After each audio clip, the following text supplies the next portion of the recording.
Welcome to the All Things Rugby Show, where we give it to you straight. Two proper rugby fans discussing all things rugby and everything about our amazing sport. We're going to be covering all of the talking points, hot topics, match day content, bullshit, beers and banter with me and my co-host Sinead. This is where we argue about rugby and I have to show him why I run the business and he just pays for it.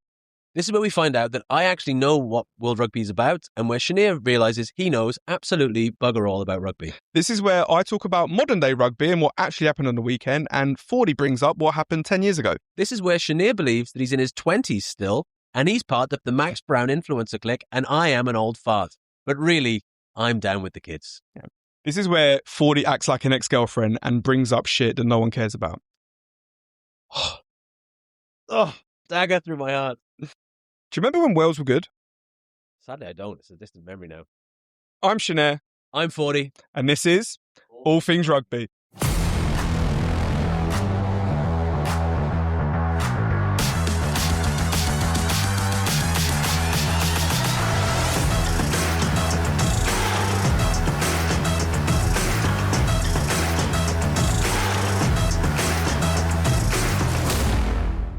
Welcome to the brand new All Things Rugby Show, brought to you by allthingsrugby.com and the Rugby app. My name, of course, is Sinead. You've seen me already, but I'm joined today by my wonderful co-host for our Six Nations special episodes, Mr. Dave Ford. Glamorous assistant, I'd rather, if you don't mind. Thank you very much. But I'll take co-host for now. We are going to refer to him as Fordy throughout the whole episode, so if you hear me say Fordy, you know I'm talking about him. Ideal. Right, let's crack on. What's on the agenda? So this week, we are going to preview all things Six Nations rugby, but we also have some other bits we need to cover. We need to cover what happened in the URC. We've got some other interesting news coming up, which I know you can't wait to talk about. South Korean rugby. Big news. Big news coming out of the Asian world. And we're just going to shoot the shit about what's happening in Wales as much as possible. You mean imminent Grand Slam winners 2026 Wales? That's obviously what That's exactly what we're going to be talking about. All right. So, speaking of which, how was your weekend? Did you manage to watch any rugby in and amongst all of the other jobs you have? I watched a bit, to be fair. I mean, obviously I watched the Dragons completely self-capitulate about 71 minutes into their game, which ruined my weekend, as it does most weekends. I caught, obviously, the things through the Rugby app. I caught a lot of the highlights from the URC mainly. There was a lot, man. It was a pretty action-packed weekend. No Prem this weekend, so I'm not a big Prem Cup follower. You didn't watch the Prem Rugby Cup? I saw Saints for a bit, just tearing it up. But no, I'll never miss the Dragons, and I'll try and watch as much as I can. But you're the rugby nose over me. How do you find, like, obviously being here, a little bit of a time delay? You've got to wait till 11 p.m. to then watch the Dragons. I think trying to fall asleep at 1 a.m. riddled with frustration is one of the hardest things to do. But no, it's look, I think now is sort of the week between Christmas and New Year's as far as rugby's concerned, because everybody's gearing up for the Six Nations. So yeah, even in Wales, like the Dragons versus the Ospreys is probably the biggest talking point of the weekend for Welsh rugby, but really everyone's thinking about the Six Nations coming up. And yeah, my I'll come to it later, but I've got some good money on Wales not coming last. Not coming first, but not coming last. Look, the Six Nations, controversially, people say it's the best tournament in the world. Sorry, Southern Hemisphere fans, obviously you're going to say the Rugby Championship, all Tri-Nations. But to me, as far as this sort of 6-week spell of international rugby, outside of the World Cup, the fact that we get to do this every year, it's, obviously we're not based in the UK at the moment, but we'll be home for a lot of the Six Nations. It is, I'd say unanimously, even Twickenham on match day, the being around a Six Nations home game, Rome, Paris, Twickenham, Dublin, Edinburgh, Cardiff, it's just, they are, if you're a rugby bucket list aficionado, even no matter where you are in the world, you got to go. It is just the best. So straight away then, off the bat, obviously I can feel the nostalgia coming off you. Favourite Six Nations moment that you've been to in person? Oh man, again, we're going to lead into our bias here, aren't we? I was there 2013 when it was 33, that sort of, as far as an atmosphere, roof closed, it was nuts. And I saw Joe Marler talking about it last week when Hibbard whacked him in the first 20 minutes. That's something that anybody that went to that game will look back and be like, it was a moment in time. It was so much atmosphere there, so much riding on it, and England kind of fell apart. As an England fan, it's a day to forget. But as a Welsh fan, I was there. I was there for the. If Tom Jones came out and sang the anthem, that's it. It would have been. I would have died. I would have died at 81 minutes and been a very, very happy man. What about you? Well, you say that, but I think statistically, Wales have won a tournament more recent than England have. Yeah. So I have a lot of bridesmaid moments. Right. It sounds crazy, but like last year, we came off the July test of just kind of losing last-minute games to New Zealand. Autumn was okay. And we went into the Six Nations and it was like, so getting that daily last-minute try against France, the year before the Marcus drop goal against Ireland. I was going to say, the Marcus Smith drop goal for you must have been South Park Jizz moment. That is your ultimate moment of Marcus Smith fanboy, England home game, Six Nations. You must have either fainted or exploded somewhere. Talking about Marla, have you heard Marla's version of that? No. So obviously we're on advantage, and the Ruck's there. Danny Care's on the pitch as well, and Marla is in the first pod. Okay. And he's screaming for it, and we're on advantage. And apparently Danny looks at him and just completely ignores him and gives it for the droppy, even though we're on advantage. So I can't imagine Marla scored many tries. I think he didn't score any for England. Nice. That is that. Yeah. So I know we're going to come on to it later. That is a real prop. I don't want a prop to score tries. That is a head down, arse up, scrummage people to death and bang people all game. And now here we are, 2026, and we've got loose head props, sidestepping fullbacks. I'm against it. Well, there's another reason why we're going to get onto that is because it was a Welsh fullback that he did step. So I'm sure that's going to be You're showing your bias again. Hey, listen, you asked me to put it in the show notes, so... All right. So, 40, we are now going to break down everything that's happened the last couple of weeks in rugby. And, again, we're going straight to it, Wales drama. So, just to preempt this, for those that haven't seen it, you can correct me where I'm wrong. But Wales currently have 4 regions. There's talks about them going down to 3. Correct. There's a lot of people that weren't happy when they said it was going to go down to 3 because it might have been their club that went. Right. We've obviously got some receipts that we can show. Oh, yeah. But now we're at a point where Cardiff went into administration, the Wales Rugby Union bought them out, but now they want to sell Cardiff to the owners of Ospreys, but they're going to keep Ospreys and Cardiff as 2 separate clubs for at least another year and hope that the Dragons are there at the end. Oh, you nailed it. I mean, this week. Explains itself. Need that sort of Zach Galifianakis, all those numbers flying by. Look, I mean, it was cool to go to 3 regions when the Dragons was the region that was going. And now it's not the Dragons that are going. It's not cool to go to 3 regions. That's kind of the sentiment that everybody kind of feels. And look, it breaks my heart that Wales have collapsed in the last couple of years, but it was inevitable. And the success of the national team papered over, it's been a pretty bang average regional setup for a long time. The Ospreys had the benefit of being privately funded to a huge degree, but they ran massive debt to get those teams. And it's if you look at the Scarlets, you look at the Ospreys, if you look at them as businesses, because they're businesses, this is professional sports, it's not a community game. They are, they're committing some pretty significant financial misdemeanors in the amount of debt that they've accrued over this time. They just can't function as a business. The fact that you were the best business in 2012 is irrelevant in 2026. So just on that, obviously Ospreys, was it last year, got planning permission to redo St. Helens as well? Yeah. No. In a perfect world, we should have as many teams playing in Wales. We should have Mid Wales, North Wales, South Wales. In a perfect world, you would do that. But unfortunately, it's a business. And the sentiment of, we were the best region 11 years ago. Some of the greatest players that have ever played for Wales played in these regions. And it's sad that it goes. But, when it first went to regional rugby in 2002, it was the same argument. Oh, what about Llanelli? What about Cardiff? We can't be losing Pontypool, Pontypridd. And they were right then. They're right now. But ultimately, you can't just make money appear from nowhere. So let's just quickly wrap this one up with a prediction. Next 12 months, Welsh rugby, what's happening? It'll go down to 3. I would personally go down to 2. I would much rather have 2 competitive East Wales, West Wales regions and cut the country in half. As long as the leadership in Wales shows a plan back to 4, that's the hardest thing, is that there's a certain terminal element to it where they say, look, we have 4, we're going to 3, possibly 2, and there's no way back. So I think if they had somebody that was strong in an administrative position that would say, look, we're going to 2 as a temporary measure. We're letting our players go abroad as a temporary measure because we can't afford them. But we are going to show how the bottom of the pyramid, we're going to invest in the community game, invest in the pathways. And by 2029, we want to get back to 3. And by 2032, we want to get back to 4. Then people can buy into the vision. But you've got people there that have been there for 2 years, getting paid way more than the highest paid player in Wales. And nobody knows what the hell we're doing. So obviously I'm biased. Naturally, I'm biased for the Dragons, but I would happily take an East Wales Blue Dragons. My Dragons WhatsApp group is going to excommunicate me for saying that.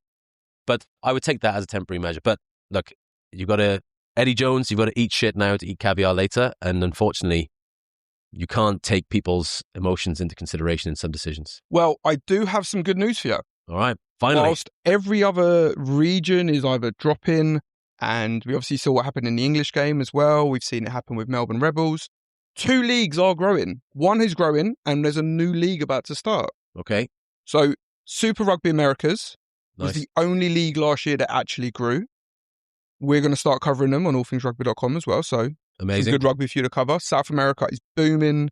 There's a lot of talks about trying to get the 2035 World Cup down there as well. Yeah. So great to see that. And a brand new league is starting this side of the world. This side of the world? This side of the world. Right. South Korea are going to invest in 4 professional clubs.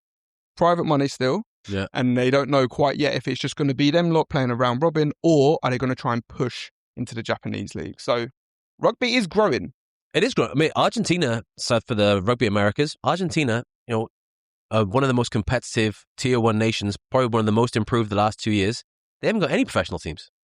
How does that model work? All those players play all over the world. They centralize them once a year and they kick everybody's ass. Take note, Scotland, second half last year. So there is a model that works. And I think for rugby to really go to a professional level, we have to stop putting so much emphasis on national team and put it into clubs that neutrals can get behind. I can love, and I love the All Blacks, but I can't be a New Zealand fan. I'm from Wales. But we all wore Canterbury Crusaders jerseys in Wales. I bet they didn't wear Newport jerseys in Christchurch, And moves us really nicely on to All Blacks versus Springboks. Ugh. Test number 4 has been announced in the Greatest Rivalry Tour. And they're going to America. And of all places in America, they're going to play in Baltimore. Naturally. Look, is it the world's greatest rivalry? It'd be up there. It's an awesome battle, and it's a shame they don't play each other at a club level anymore. But that classic 4-test series, what is the logic behind a 4-test? Breaking America is everybody's goal. But if you're going to break America, do you do it in one of the most dangerous parts of America? I mean, they're far out, not to get too political about it, but Baltimore is a tough place. I saw they've sent the National Guard there just 2 months ago. So, 25,000 Saffers can probably take care of themselves. But man, I don't necessarily understand the logic. I'm all for it. Let them try and break America on behalf of all of us. But they did it in Chicago. They've done it when they played the US somewhere. It wasn't Chicago. Maybe it was in Vegas. They've done Chicago twice for All Blacks. Oh, okay. But it was Ireland once, and then they played the US. Can't remember where they played the US one, but the Soldier Field first one was obviously the first time Ireland beat them. won. Yeah. Look, there's a lot going on, obviously, with MLR, which we can cover kind of after the Six Nations. Their league is going to start up again in April. We covered that on the Rugby app as well. But they're down to 6 now. They lost 2 teams. 2 have joined together. It's going to be a little bit of a funny season for them. Look, for rugby to work, it has to break America. That's like an old cliche, but it has to break America in some way. But at the same time, I'd rather them break it as a club than as countries, because the All Blacks are a brand. They're not even a country anymore. The Springboks are a brand. They're not a country anymore. So really, you can get behind it. It's like watching the Harlem Globetrotters play basketball. You're not really going to build brands that way. So if you read I know we've covered it on allthingsrugby.com, but the URC setting up URC Americas, trying to get some in that sort of southeast corridor of the US, really getting behind the MLR. They've got that new ESPN deal. I saw Will Hooley's doing a podcast there as well, or a show there as well. I just hope that they don't try and repeat the same mistakes that we're currently making in rugby, where it's all country. Yeah. If they can get behind the clubs, that's really how it's going to get to the next level. And then look at the Ryan Reynolds cliche of Wrexham. You can build a fan base of people, maybe a secondary fan base for Quins in Boston. Everywhere. There is a Harlequins team everywhere. That's good for that. I hope I saw some of this, maybe it was on the Rugby app, there was something about $250 million fund for USA Rugby leading into 2031 World Cup. I'd love to know what they're doing with that. I'd love to know how they're going to grow the game that way. But again, this is probably, along with Wales, you probably do a whole show just on 2031 World Cup, right? But just in the travel for next year, that might just be the fun for that. So yeah, but I'll tell you what America does have, which no one else has. John Bradshaw Layfield massive film. commenting on JBL. JBL does the rugby rundown. No way. With Mike Friday, talks about rugby. JBL, come on the show. Old school, that's attitude era wrestling as well. The only thing is, and this is again for everyone who knows me and you, if he is going to come on the show, which let's try, he's going to have to do a move on you. I'll take it. He's a clothesline guy, right? He could play for the Springboks. He could have played with that clothesline. He could have played for the Springboks in the last 12 months. Episode 1, we're talking about the Six Nations, and we've already alienated all of the South African fans. Who has the best clothesline? Bradshaw from the WWE or most of the Springbok Type 5? Yeah, I mean, it was an interesting autumn for them, but JBL, man, it's taking me back now. Now, what did he say? What position he played? Did he play? He never played. He just commentates. Get him a game. We'll get him a game. Did they do the Bermuda Classic, right? Well, we are working on a little influencer game for the end of the season, so can you imagine? Let's get a Wrestlers 15. That'd be a good comment. WWE 15. What would be the dream 15 for the WWE? Bradshaw, I see him as more of maybe a number 8. Yeah, I mean, definitely a red card coming with that one. Oh, that'd be sick. So before we just break into our 15 favourite wrestlers, also this week, don't know if you saw it, in one of the URC games, there was that much fog on the pitch. I didn't see it. I should go there. You almost didn't see it because nobody saw it. I saw the guy taking the Scarlets, right? Scarlets versus Benny. I saw I think we had it on the socials. The guy taking the conversion from the corner. Yeah. Mate. Now, you've played in obviously some around the world, and you've played in some interesting weather conditions. I've never done a foggy one. I've done thunder and lightning, but look, what do you do? Do you wait? Shout crossfield kick the whole time, obviously. No, but if you're the ref or if you're the broadcast, there always used to be a thing. I think it was France or one of the home nations. During the sort of pre-match build-up, they would do these massive pyro fireworks things. And for the first 10 minutes, I think Italy was always pigeons, and then France was always smoke. So you'd watch it on TV, and the first 10 minutes, you just sort of smoke to move. Hit and miss. But I don't know, do you call the game off? Because visibility was pretty much, maybe a little worse on TV, but it was pretty much zero, I think, at one point. Yeah. I mean, it ended in a tie, so there you go. All's fair. Yeah. But can't play the ref, can't play the weather, so... And speaking about refs, it's almost like you knew what I was going to talk about. Well, go on. My new favourite podcast, the legend himself is back.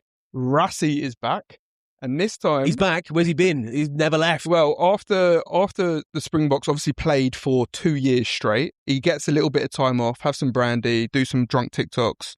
But now he's back with the whole coaching staff, doing his Rassie Plus. And I saw a bit of it. If there was ever a way to let World Rugby know what you think without getting in trouble, we're on episode 3 so far. It is fantastic. Yeah, I remember when, was it Faz did that high tackle on Esterhazen, and then the next week they were showing the tackle training in training where they were like always going nice and high. No, go high. Lessons in passive aggression. No, I absolutely love Rassie. He is the man. But if he has the best team, the best coaching staff, and then has the best podcast, I'm gonna have to tell him to stop. It's too much. Yeah, I'm telling you, if you get a chance to watch it, like if that's proper one of those nausy ones that if you're really into kind of the nitty gritty parts of the game, right. It's a real enjoyable watch. His socials are good, eh? Like Rassie's probably one of the best social media personalities in rugby, which is crazy when you think about it. Well, I mean, you encouraged me to go to games and be myself, right? Yeah, and sadly. That involves sinking a few Guinnesses, singing a few songs. Other beers are available. Singing a few songs and being myself, right? Man, after a rugby championship win, if the boy wants to finish a bottle of brandy, let him. But I think it's funny that you have this constant sanitizing of players as personalities, right? That's like everyone is media trained to death, really. But then you've got Rassie, who actively pokes the bear, actively takes the piss. He follows the team he's playing next week. And then he just shows himself getting absolutely shit-faced after they win. So like it's sort of one rule for them, one rule for me. And I'm not against it. I wish all the players I would love if every player on their socials, every week, they just followed their opposite number for the week that follows. Well, speaking of which, he did add one more to his following list. Go on. He followed World Rugby. As like his next competition. Yeah, that's fucking classic, isn't it? Yeah. But, so if you haven't watched that one, definitely put that on your list. I saw they did a shout out for Sonny Bill. I saw they were talking about, Sonny Bill sort of, he redefined how defensive shapes were created. Yeah. We'll get onto that bit in one of our later segments because, again, he raises some really good points that we can have some discussion on. So, speaking of Rassie and obviously South Africa, brings us on to our next segment, which is ATR's home and away. So, last week, in the last round of the EPCR, we sent the girls from her side of the Ruck, Bernice and Tash, down to Cape Town. And not only did they go to the game where Leicester were playing, they actually showed us what to do in South Africa for a whole week. So, let's run that. Hey, it's Tash here from her side of the Ruck. Bernice and I are here at the DHL Stormers match against Leicester Tigers in round 4 of the Investec Champions Cup in collaboration with All Things Rugby. But before we get to the game, we spent a week in Cape Town and Stellenbosch. If you want to know how to plan a rugby holiday in Cape Town, let us show you the way. It looks amazing. I've gone for a 200 gram fillet steak, 11 out of 10. She has to give us your honest opinion, but be careful because this is our pride. 8 out of 10.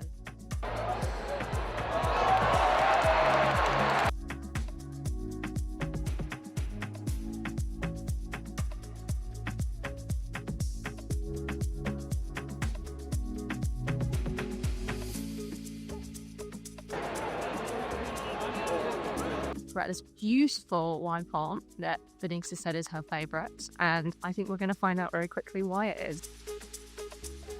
Wow, this is a must visit.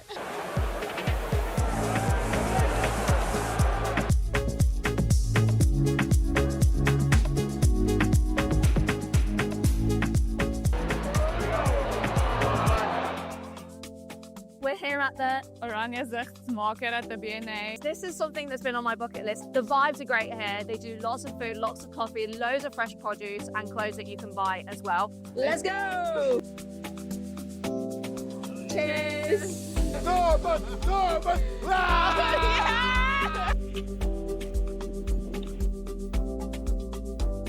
We are here outside the DHL Stadium ahead of Stormers facing Leicester Tigers. I'm really looking forward to Sasha Feinberg-Magonsulu going head-to-head with Billy, so I think the Battle of the Tents is going to be epic as well as this match. For all of your rugby news, you should download the Rugby app to get updates from across all rugby competitions, including the Investec Champions Cup and the EPCR Challenge Cup. Download it right now. Here we go, Stormers! Here we go! What do you think the score prediction is going to be today? 60-0.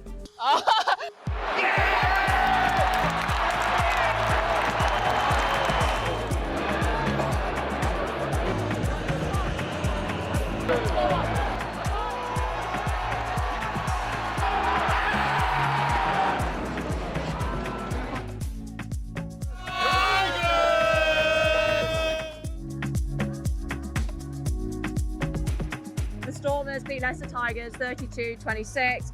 I'm so glad that I've made this trip. It's 100% worth it despite the score. Good rugby, great people, amazing atmosphere. Could not recommend the DHL Stadium enough. That's all from us, guys. Thank you so much for coming along and we hope you enjoyed it. See you again soon. Bye! Cape Town, as a rugby town and as just a general place to go and visit, it might be one of my favourite places on earth. I went there a few years ago for a wedding. It was actually the same weekend that Wales beat South Africa for the first time on South African soil. Again, bias. Apologies for the constant bias. But that is your history. It is. That was my... All your memories. We were there, and I remember we were in a bar in the V&A Harbour in Cape Town. It was amazing. But it was a sea of sort of green and gold, and then one solitary cabbage, me, in a jersey like this. And we scored, I think Gareth Anscombe got the kick in the last second to win it. And I get up, and it was like when John Wayne walks into a bar, and everyone just stops, the music stops, they all looked at me.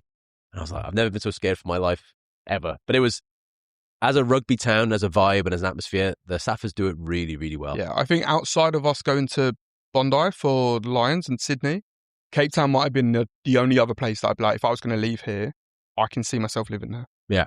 Look, shout out to the girls as well. That obviously we're going to do this every week, and we're going to send people all over the world essentially to go to an away game or a home game, just to get the vibe and get the match day vibe around town as well. But I think starting with Cape Town, it'll take some beating. Yeah. It's a real special place. Is there anywhere else on your bucket list?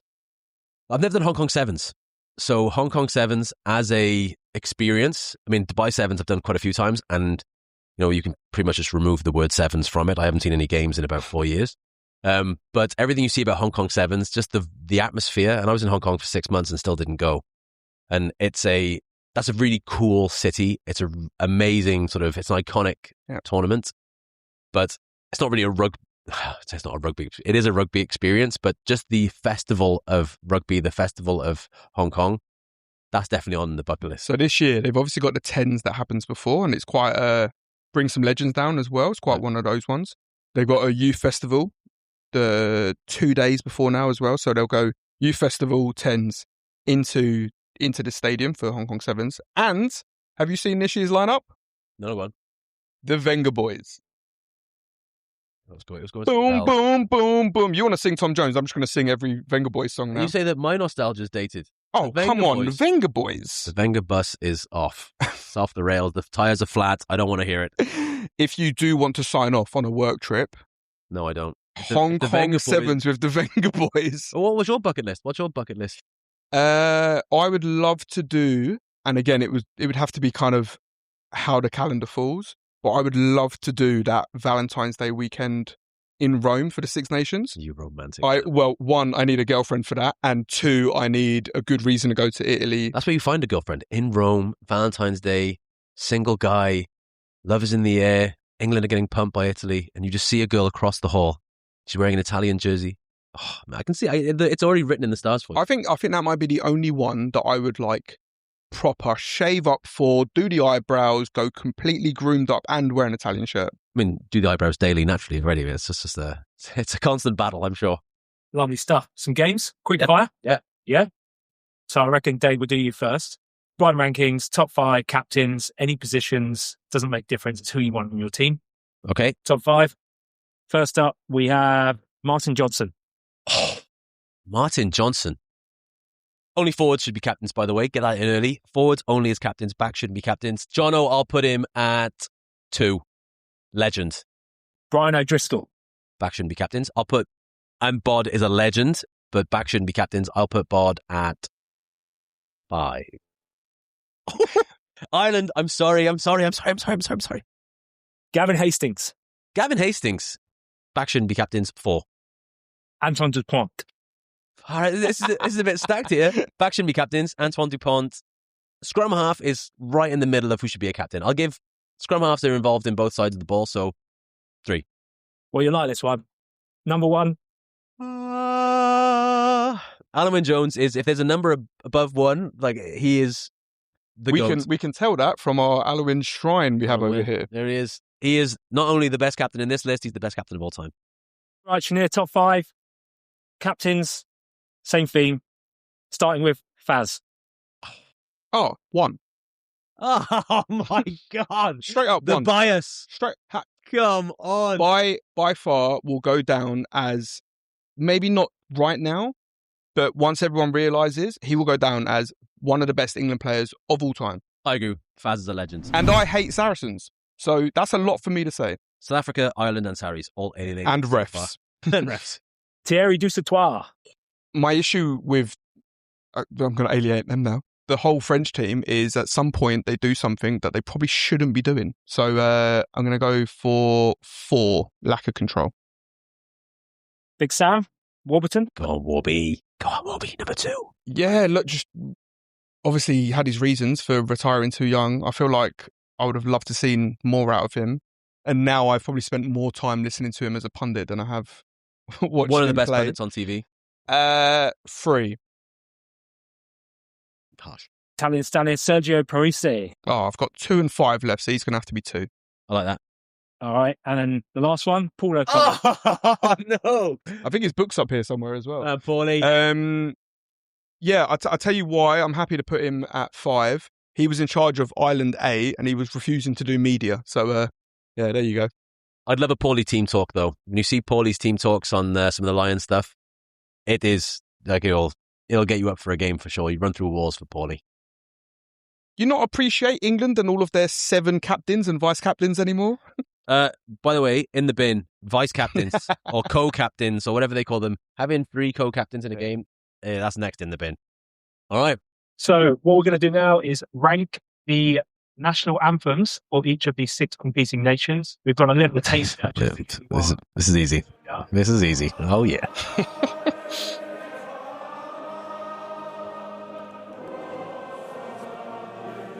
The anthem or the fancy dress? All of it. Where's my daffodil hat? Get me in.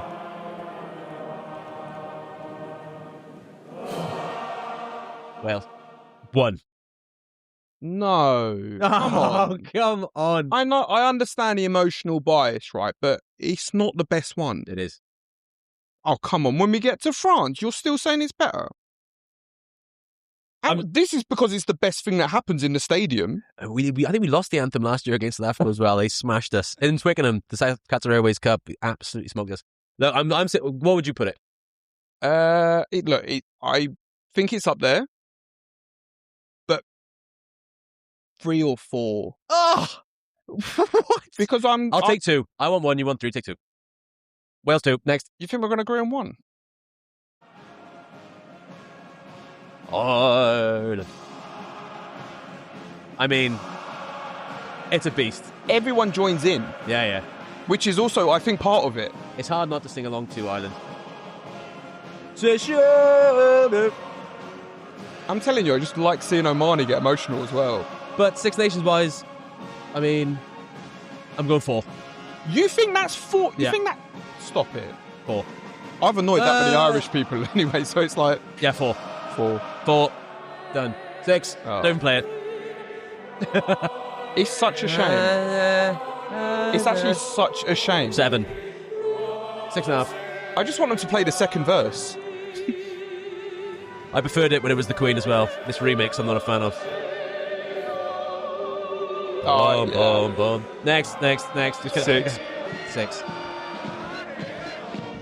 Go on. Dun-dun-dun-dun-dun-dun. You've 1, 3, and 5, right? Also, the emotion that they get. I'm going 1. Nah. Nah. If Wales is 2, I'd go 1. We've got the best one coming. We've got the best 2 France. coming. Don't say France. Oh, I'm telling you now. So wait a minute, it's 5. No, well, if we're saying Wales isn't 5th. Wales is 2. Okay, 5th. Oh, apologies. Italian fans gone now as well. 3. Listen to the stadium. 3. Thursday night. At home. Thursday night. Oh my God. This is incredible. Mate, if you want to put it 1, put it 1. But No. Je ne comprends pas. 1 is... So what have we got left? This is 4. Scotland. This is 3. 1 and 3 left? 3. 3? So this is 3. Number 1's coming. Oh. Yeah, she is. Go on, it. girl. All flown Scotland. I mean, this Now we're is talking. iconic on every level. Bucket list. Yeah. Flower of Scotland at Murrayfield. The a cappella bit midway through. But even in a couple of weeks at Principality, this is still going to be incredible. Yeah, I mean, I'm not thrilled about the decision, but we'll give that 1. Well, we agree that the England one is last. England's a no-brainer. 6, 7, 12, like the worst. But fine, Scotland 1. I'll lick my wounds later. There you go. And they'll beat you on the pitch as well. Oh, stop. Right, next segment is a Guess the Shirt segment. First player that comes to mind when you see this iconic shirt from a Grand Slam winning. All right. First up, we have England in 2003. Oh. Needed a good rig for that jersey, by the way. Well, Sir Clive, innit? Look, there's only one. Go on. It's got to be Johnny. In that jersey, do you reckon? I mean, what was the first thing that came to my head? I had a bit of Ben Kay in my head, actually. Ooh. Get the old sticky mitts Ooh. on. That's random. I'm going, this is sort of the B-side, but yeah, I mean... Ireland, 2018. Polly. Conor Murray. Conor Murray. All right. By the way, these are very unrig-friendly jerseys, by the way. If you had a bit of a belly, it was on display. That's why I like wearing the vintage ones now. You're in the fan ones, I see. Wales, 2008. Gav. Oh, Shave away, Gav. Shave away. Shane Williams. And last, France, 2022. Oh, Antoine Dupont has got so deep ingrained in my brain for France now. If I see a blue jersey, I'm just going to think of Antoine Dupont. Fickou. Gail Ficou's a good shout. I think, again, like the fact that he's been left out is kind of, it's on topic, but people forget how good he was. Yeah, he's a beast. And then I've got one would you rather question. Uh-oh.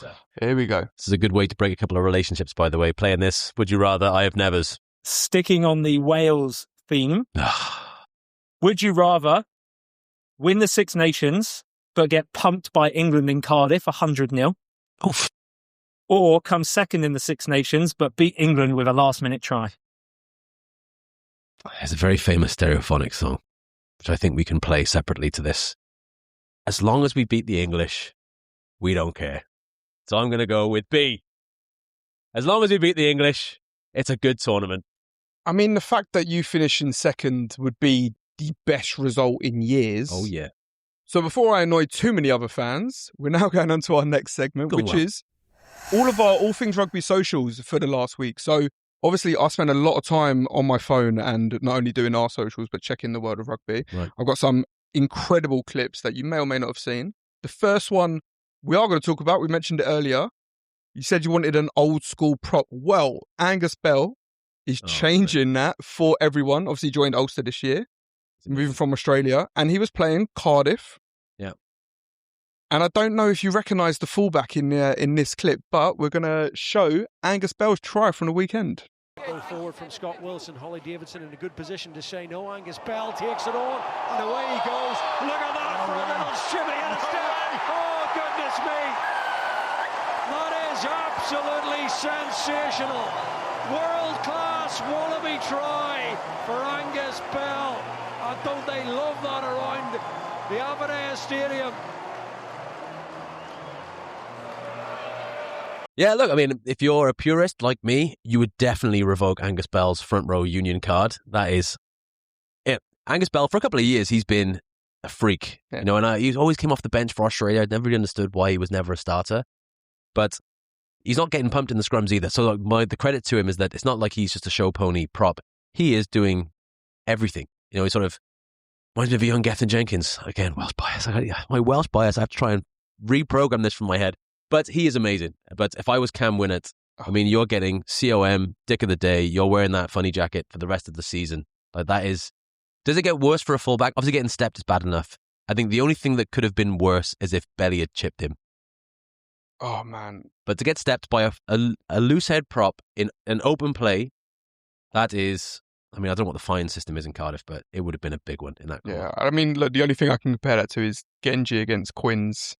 40 metres out. Yeah. But yeah, look, this is modern day props now. Like, and Angus Bell's been doing it for, you know, as I said, a couple of years now. But it used to be a sacrifice, right? You were either a prop or you were this sort of dynamic open play guy. And now you've got Genji. He doesn't get pumped in scrums. You know, Belly doesn't get pumped in scrums. But there's still a place for the Oxenshays who are maybe, again, even then, Oxenshay, there's that one clip from when he was younger where he's blitzing from 40 metres. It's yeah, it's just a new era of rugby, I guess. But it was, yeah. If I was in 15 years' time when Angus Bell retires, that will be pinned to the top of his social media for life. Well, on to another Aussie, a good friend of ours, Mr. Matt Giteau, has clearly been in the gym again recently. Did he ever leave the gym? He doesn't. He's always in good. He looks like he's coming back to play. I know he's not. Think about it, but I know he's not coming back to play. But when you see him, and fair play to the Brumbies, they did it well with the music they put out there. He looks the business. Yeah, so for those who don't know, Mr. Matt Giteau is back in a Brumbies shirt, but this time on the other side as a coach. And so we're going to insert that clip here.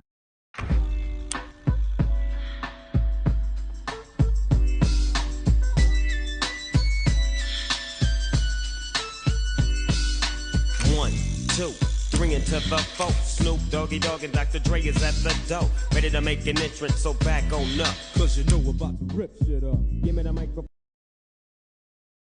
Because he did a bit with the Raiders, I think. He did a bit with the rugby league team.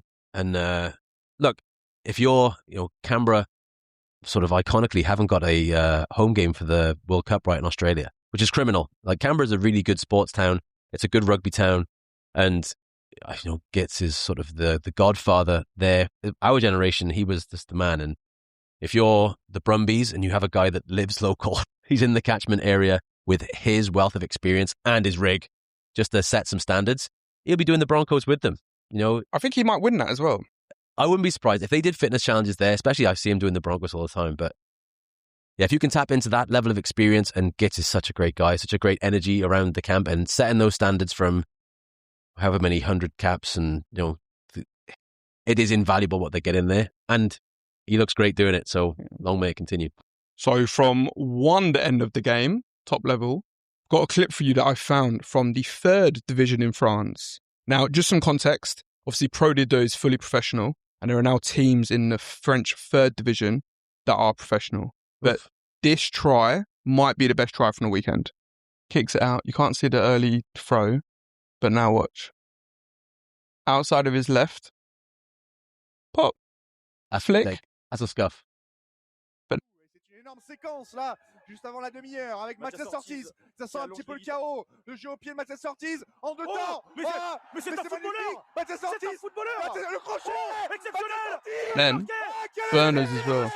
Exceptionnel. L'essai de Mathias Ortiz. Not to be a buzzkill, I think a bit of a scuff, the first kick. Still amazing, but just You shows... don't think he meant that? Nah, no way. Take it from a guy with a square foot. That was a scuff. My thing is that just shows how far 3rd division French rugby is paying players, and we've got all over the world 1st division players not getting paid. That just shows how vast French rugby has become. But yeah, again, that would be on the highlight reel forever if I was that guy. But chuck it in the comments. I think it was a scuff. So, have you ever kicked the ball in a match? And what was the reaction if you did it? Have I ever kicked the ball? Are you crazy? I've been on the sideline watching you play and coaching. I'd know what I would say if I saw you do it. I've kicked a couple of balls in in games and in training, not with great success, but there's a few. Don't get it twisted. There's a couple of skills in this locker. Don't worry about it. So, talking about skills, yeah, arguably especially from our generation, one of the most skillful players of all time. And you mentioned it earlier in Rassie's new podcast. He brought up the legend that is Sonny Bill Williams. So a little bit of context, they're having conversations around World Rugby's charter and within the spirit of the game. Right. Now, South Africa have obviously been criticised quite a lot about what they do, whether it's 6-2, 7-1, potentially an 8-0 on the bench, midfield lineouts, all the dumb stuff that he did last year with kind of the kickoff variations as well. And their argument is, why are we trying to depower someone just because they're better than other things and trying to innovate it? And he brought up Sonny Bill, or coaches brought up Sonny Bill, and they mentioned about when we'll cut to the clip. Imagine now, because we couldn't handle him, and then you end up saying, no, it's not fair for the game. It's not good for the spirit of the game to offload after conduct. He's not allowed to offload. Do you understand what I mean? So that is something that we can't now use the spirit of the game line to depower teams or to depower individuals. Do you understand?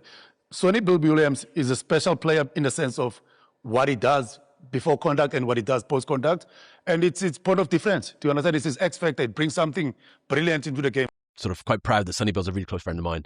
But the reality is that when I was a kid and when we were growing up and we all started playing rugby at 15, 16, whatever age, he was the first sort of legend, apart from Jonah. Like, Jonah's name was Jonah, but you didn't really, if you were a big winger carrying the ball, nobody would shout Jonah.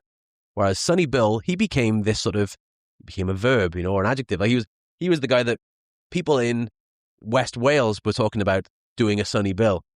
And I guess that is something that's really, he was one of the few players that transcended the sport. And to Rassie's credit, innovation is what's required in every sport. Look at something like basketball. Steph Curry came in, he's changed the entire sport. Up until then, it was all in the paint.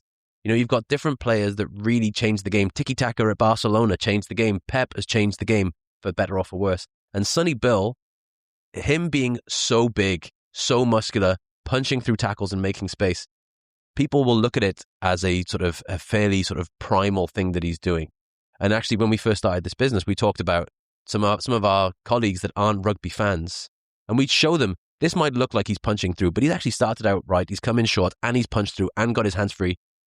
And he changed the game. But Sonny Bill was a force of nature because of who he was, what he did. He changed the game. But credit to those guys for shouting it out. We shouldn't punish these characters for doing something innovative. You throw in lineouts in the midfield, fine. Not everything's going to stick, but we should really encourage the innovation. And Sonny Bill was just somebody that changed the game, and he changed how little kids in different corners of the world even talk about the game, which is legendary. Yeah. So for all of you watching at home, if you do find a clip on socials, or even if it happens at your grassroots clubs, make sure you tag it or send it to us at allthingsrugby.com.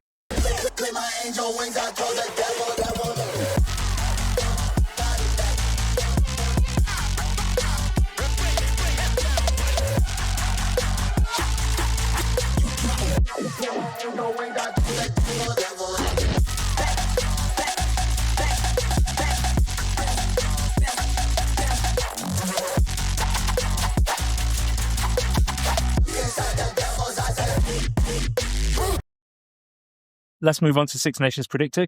So what's the penalty here? So we're going to do predictions for the tournament, predictions every week, and whoever is the worst after 5 rounds, what's the punishment? I would love nothing more than to sit in a proper meeting with you, or a dinner meeting, even better, so we're out in public. Okay. You, full England attire. Okay. And I won't even make it one of the tight-fitting ones. I mean, if you're going to go all in. I want it to be spray on. I want an old scrum half jersey. I mean, you mentioned Ben K. We can go get some gloves and... So I've got to wear the England stash. You've got to wear the Wales stash. I'm happy to wear the Welsh one anyway. So let's up it. Yeah, we'll up it. I will be the dragon. The full gear. I will go full dragon. Full mascot.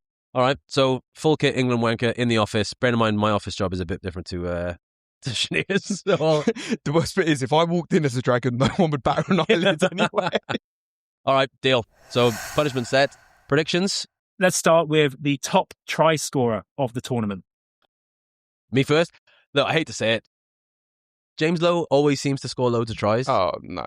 You don't think? Nah. He's not my favourite. I've won this bet already. Oh, fuck it. I think I'll go James Lowe just because he always seems to score tries. Yeah, I don't think Ireland are going to be good enough to score that many tries this year. Oof. Yeah. Bold. I think their scrum will be weaker. I think there's too much change going on. I don't think he's half the winger he used to be. So, yeah, I'm saying definitely not. The one and only LBB. He has been by far the best attacking winger in the last couple of seasons. Maybe 2 years in a row, top try scorer. Yeah. And I think that France plays such a game where they want to get it wide and he can do the special stuff. So, yeah. All right. Louis Bibarré.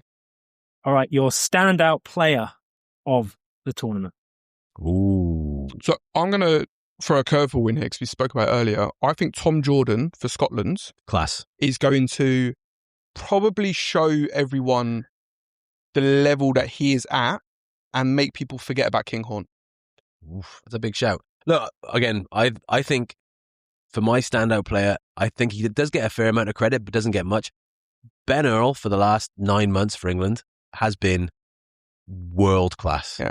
And I think this will be the tournament where, again, he's sort of 6, 7, 8, wherever he's going to play, but probably end up playing 8 more than most. He would be somebody that I'd want to watch. Having him in your team is a big deal. I think this will be his... If England go well, which I think they will, I think he will be at the centre of them doing Can we just clip the England will go well bit as well? I think they will. But Ben Earl is shit hot. Yeah, look, standout player last year in the autumn as well. The best game and why? Wales v Scotland in Wales for the wooden spoon decider. No, I was joking. Where's England France this year? In France, right? Last game on Super Saturday. It's got to be that, hasn't it? I mean, bear in mind, I'd say they're the 2 teams to watch. Le Crunch, last game, maybe a Grand Slam decider. I mean, and in France, they do a home game pretty well in France, so that's got to be the game to watch. Yeah, I think the only other one from that, and again, I mentioned this in the office, I think if Scotland are going to beat Ireland, this is the year they do it. I think that their pack's been really good. Glasgow been going really well. Their backline is phenomenal. Was it you saying it was 10, 15 years since they beat Ireland? Yeah, it's always been a team that they can't get part. And I just think that what they had in the autumn, the issues with the Argentina game and New Zealand game, I just think that this is the year that if they're going to do I say take scalps, like they've obviously beaten England. Do you think game of the tournament? I think it has the potential to be up front one of the most physical games of the tournament. Yeah, I'm sticking to my guns.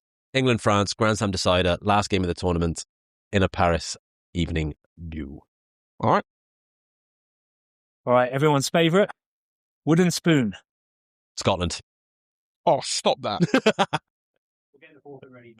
Scotland.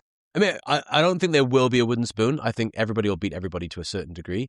But I think Scotland. I think Wales will come third. Please tell me you're not serious. Please tell me this isn't just I'll go fourth to be modest. You and Sam Warburton. Yeah, me and Warby. Go on, Wobbs. Yeah, I think we'll. Do you think you're going to get 2 wins? All the Blues at home. France, Scotland, Italy. I think we'll do Scotland. You think you're beating Scotland? Yeah. Nah, stop it. Yep. We'll come to that prediction on the week of, but yeah, I reckon Scotland won't get a wooden spoon, but they'll come last. I don't see you beating Italy. Of course you fucking don't. Man, I don't think you're player for player. I don't think they're as good. As a team, I don't think you're as good. The only thing I would say is like you got 4 tries against New Zealand, which is almost unheard of, right? Like in the position you're in. But the mentality that your players showed, beating Japan at home with a last-minute kick. What a game. Oh, what resilience in the face of adversity did we show to beat Japan by a 5? Oh, my God. I just don't think... You're intelligent. We are going to come fourth. Scotland, not a wooden spoon, but last. So you think, are you going 2 wins? Yeah. Scotland, Italy, at home. Never. Wales, wooden spoon. England, a tough fought, last-minute drop goal, Marcus Smith. I'm so offended. Next. And a winner? France. I think it'll come down to the last day. And I think France at home, last game. Dupont is going to be, like, didn't play last year, Six Nations. No Penno, no Aldrit, all those things. But I can't see past France. They're so good. Well, you're wrong. Naturally. And England are going to win it. Okay. And the only way England don't win it is if we slip up, say, to Ireland or to Scotland, and France win it because they've scored more points, which I think... On points difference, they're going to win it. I think that last year, 3 teams finished on 4 wins, right? And France ended up winning it. But I just think England at the moment, and there is a little bit of issue in the front row at the moment, but I just think the depth, the way they're playing, the different styles of play, the use of the bench, I just think that even just their bench alone is going to be the best in... Club level wise, apart from Jack Willis being the best player in every team, have England clubs beaten any French clubs this year?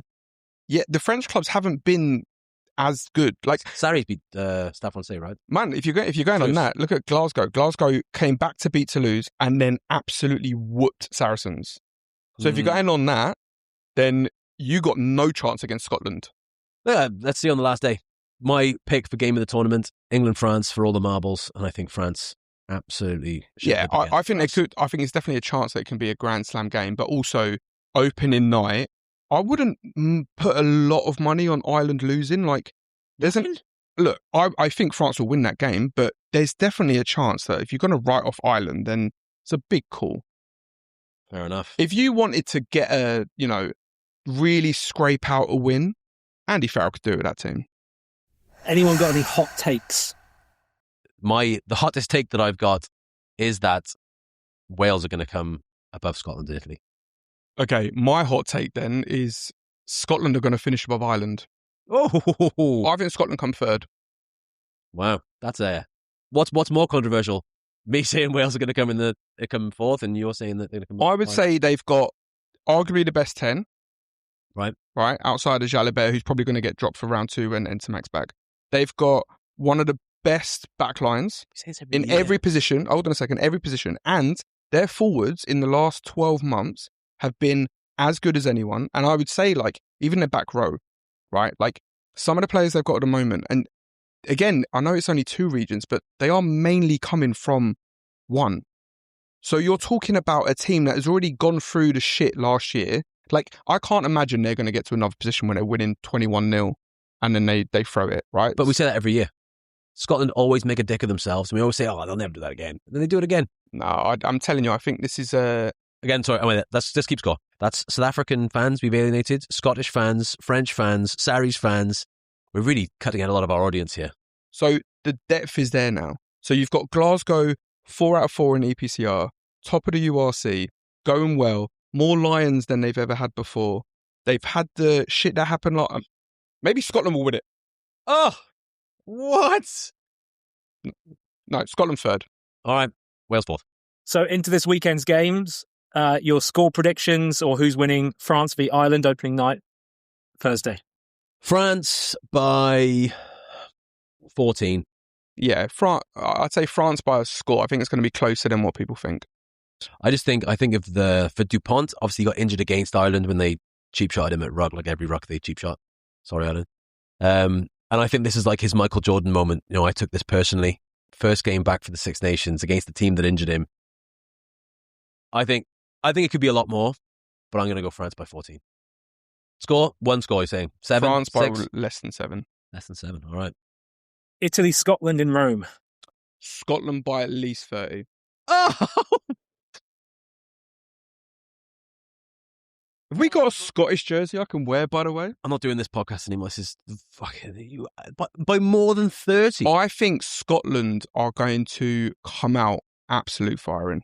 There's too many players on form in this team. That's rough.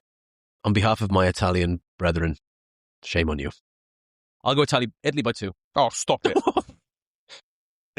Italy by 2. Come on, Italy. Come on. And the one that matters most to you both, England v Wales at Twickers. I think Wales will 100% win the anthem. And then we'll get... That is the worst prediction I've ever heard. And then I reckon it could be... I'll go England by 21. I was going to say, I'm happy to give you a handicap if you want on this one. Give us a head start. England by 21. I think England will get ahead quite comfortably. They will have a switch-off moment. They won't go 80 always switched on. But then I think when that bench comes on, I mean, imagine they're going to bring on the likes of Pollock off the bench. You know, we've got such talent in that back three at the moment. I think Fremo, whether he plays 13, full back, wing, it doesn't matter. Like, he'll probably get a couple at least. My big thing for Wales England is that, you know, your backs, like the centres, Wales haven't picked the same centre partnership consistently for a long time. And, you know, really since sort of Roberts Davis, we haven't had that. And now so much goes through those middle channels, even if it's just link play. That's where we're going to come unstuck. I think we'll, like everything now, we're sort of valiant in defeat. I don't think you'll get ahead of yourselves in the first 30. But I think, you know, once you bring your sort of POM squad on and all that sort of shit, then we'll fall apart. Who plays 10 for you? I think Sam Costello. That game against Ulster, I thought he was shit hot. And he has been getting the Cuthbert treatment for quite a while now in Wales, where they've been ripping him to shreds. And I just hope, that's the hardest thing about being a Welsh fan, is that Welsh fans aren't fans. You know, they're haters a lot of the time. And being a 10, I see Biggs talking about it as well. Like, I'll never understand that mentality of shitting on your own team. And being a 10 for Wales is fucking rough. You know, Cuthie had it when he was on the wing, and there's all these players that get sort of the hairdryer treatment from the press and from the public. But, you know, he is probably, like, Dan Edwards is class, but I think Sam Costello actually running the game. But who's the 12 and 13? Yeah. Like, you've got a sort of embarrassment of riches in England, but I think it'll be closer than you think for the first 40 or 50.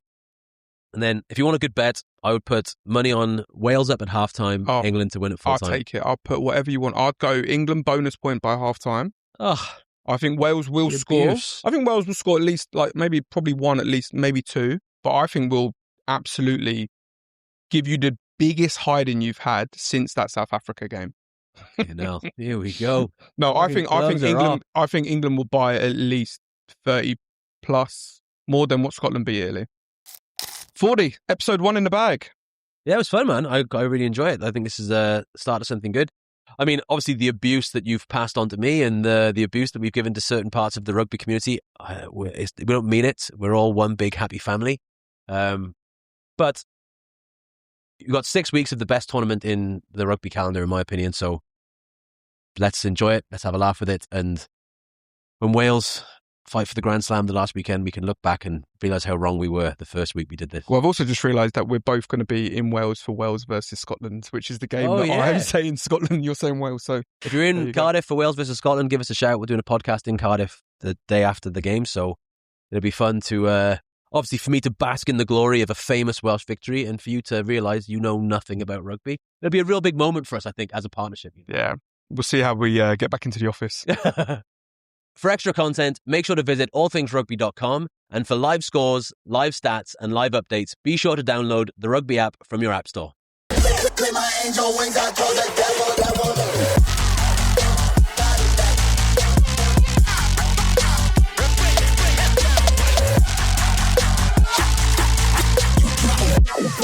no way that